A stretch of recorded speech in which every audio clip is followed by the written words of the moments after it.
सभी को जय मसीह। और हम वचन निकालेंगे दूसरा कुरिन्थियों अध्याय का 17वां वचन। इसलिए यदि जो कोई मसीह में है वो नई सृष्टि है, पुरानी बातें बीत गई हैं, देखो सब बातें नई हो गई हैं। इस वचन के लिए परमेश्वर का धन्यवाद, क्योंकि ये वचन हमें बताता है और ये वचन हमें सिखाता भी है कि जब हम प्रभु यीशु मसीह में विश्वास करते हमारी पुरानी लाइफ खत्म हो जाती है। वहाँ पे चाहे हमारे कितने भी पाप क्यों ना हो, चाहे हमारी कोई भी गलती क्यों ना हो, वो सब खत्म हो चुकी है। अगर हम आज के दिन में जी रहे हैं तो वो हम परमेश्वर के अनुसार जी रहे हैं। और जो कोई भी मसीह में विश्वास करता है वो नई सृष्टि है। हमें इस वचन को देखना चाहिए कि जब हम आज के दिन में चल रहे हैं तो हम नई सृष्टि बन के चल रहे हैं प्रभु के पीछे। हमें इस बात के लिए परमेश्वर का धन्यवाद देना चाहिए। प्रभु ने हमारे लिए सब बातें नई कर दी है। जो हमारी लाइफ में पुरानी बातें थी वो भी निकाल दी और उसकी जगह कोई नई बात आ गई जो परमेश्वर ने हमें दी है। अगर हम एक वचन और पढ़ें जो हमें मिलता है रोमियो 5वां अध्याय उसका 8वां वचन। परंतु परमेश्वर हम पर अपने प्रेम की भलाई इस रीति से प्रकट की कि जब हम पापी थे तभी मसीह हमारे लिए मरा। हम इस बात के लिए भी धन्यवाद देना चाहिए हमें परमेश्वर का, क्योंकि हमारे लिए परमेश्वर ने जो भी हमारी पुरानी लाइफ थी, चाहे वो हमारे पापे क्यों ना हो, वो भी परमेश्वर ने हमारे लिए खत्म कर दिया है। वो हमारे लिए नहीं होगी। हम पाप मुक्त हो गए तो हम परमेश्वर के पीछे जब भी चलते हैं तो अपने आप को ये समझे कि हम नई सृष्टि है। हमारे पुरानी बातें कोई मायने नहीं रखती, क्योंकि हमारे लिए परमेश्वर ने वो सब बातें नई कर दी है। हमें इस बात के लिए परमेश्वर का धन्यवाद देना चाहिए कि हम परमेश्वर पे विश्वास करने के द्वारा नई सृष्टि बन गए। हमारी हर एक गलतियां परमेश्वर ने माफ कर दी। हम उसके द्वारा नई सृष्टि बन गए। हम चाहे कोई भी वचन देखें तो उनमें हमें ये मिलता है कि हम विश्वास से जो भी मांगते हैं वो हो जाता है। तो अगर हम विश्वास से बोलें कि परमेश्वर ने हमारे पाप क्षमा कर दिए, तो परमेश्वर ने हमारे पाप क्षमा कर दिए हैं अपने प्रेम के द्वारा। क्योंकि जब हम परमेश्वर से मेल मिलाप करते हैं तो परमेश्वर हमें अपने द्वारा नई सृष्टि बना लेता है। अगर हम एक वचन और पढ़ें जो हमें मिलता है रोमियो उसका 30वां अध्याय और उसका 23वां वचन। इसमें लिखा है, इसलिए कि सब ने पाप किया है और परमेश्वर की महिमा से रहित हैं। कि हम इस वचन को भी चाहे क्यों ना देख लें, क्योंकि इस वचन में बताया गया है हम सब ने पाप किए हैं। अगर हम इसे उसमें देखें तो हमने जो भी पाप किए थे वो परमेश्वर ने धो दिए। यीशु मसीह ने अपने लहू से धो दिए और परमेश्वर ने हमें नया कर दिया।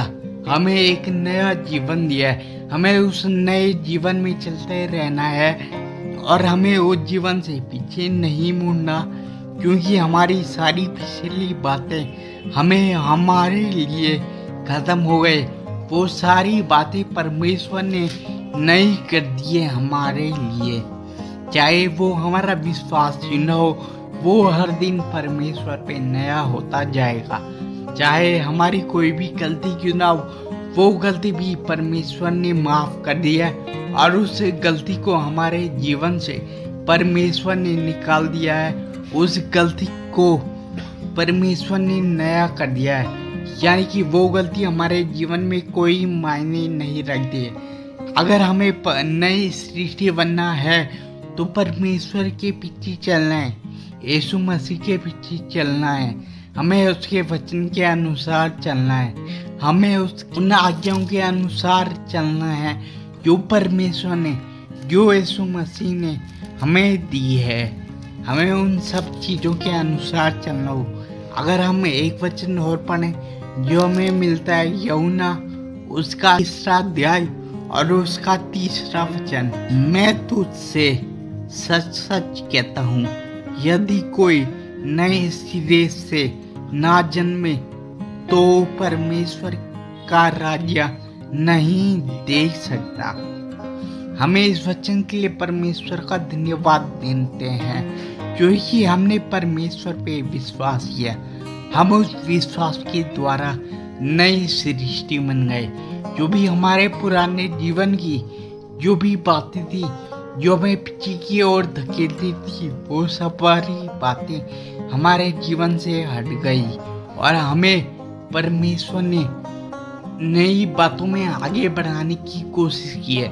यानी कि हम पीछे मुड़ के न देखें। हमें ये नहीं देखना हमारी पुराने जीवन में हमारे पास क्या था, हम ये ना देखें, हम ये देखें कि परमेश्वर ने हमारे जीवन में जो नई बातें जोड़ी है, हम उनसे क्या क्या काम कर सकते हैं। हम उन सारी चीज़ों के अनुसार चलने की कोशिश करें जो परमेश्वर ने हमें दी हुई है।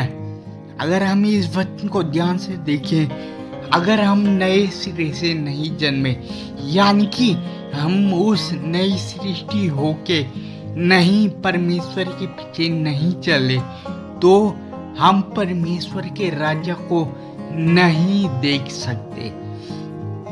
क्योंकि अगर हम परमेश्वर के पीछे चलते हैं तो जो भी परमेश्वर ने हमें आज्ञा दी है, जो भी परमेश्वर ने हमारे लिए बातें नहीं किए, हम उस नई बातों के अनुसार चलें, हम उस नई सृष्टि बन जाएं जो परमेश्वर हमें बनना चाहता है।